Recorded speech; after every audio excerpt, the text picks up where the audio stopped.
I used to think of technology in the classroom as each student sitting in a computer lab once a week practicing typing or coding. I now think of technology as a much broader concept that helps address barriers students can face in their learning. For example, a student with a communication disorder could benefit from an augmentative and alternative communication tool, or an AAC. It can be something as simple as a chart like this. A student can point to a certain icon to communicate their needs. Another example of an AAC would be this tablet, which can offer more options for students to communicate. I've seen a student with aphasia use this tablet, and he was able to communicate to me his name, age, and interests within the first 15 seconds that I met him. When I was in school, the most impressive technology we had access to were smartboards, and although these are still in many schools, they are very expensive and all schools will have access to this.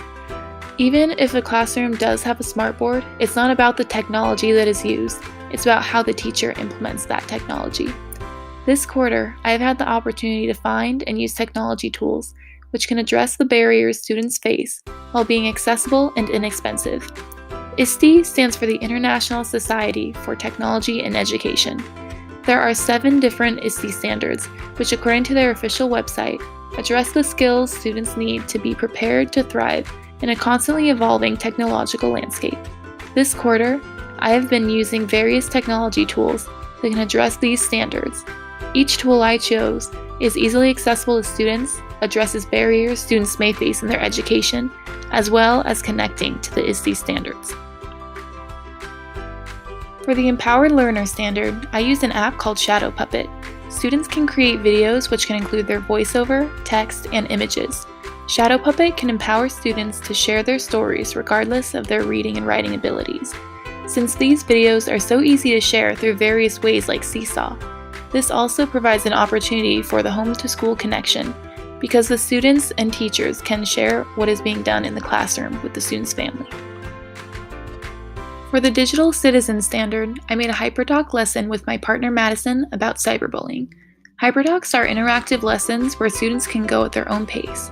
HyperTalk lessons typically follow an outline of explain, engage, explore, apply, share, reflect, and extend. Throughout the HyperTalk lesson, there are other tools that can be embedded like Adobe Spark or Padlet, which are great tools for engaging students and allowing them to use their creativity to explain their learning.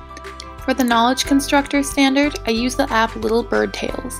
Similar to Shadow Puppet, this app can empower students with different abilities to share their stories, but this app includes more tools such as drawings, labels, or audio recordings, which students can use to demonstrate their learning.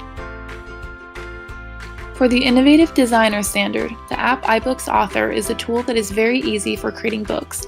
I thought this tool was especially fun because earlier this year, there was a group of first grade students at my work who would ask for pages and pages of paper to make their own books.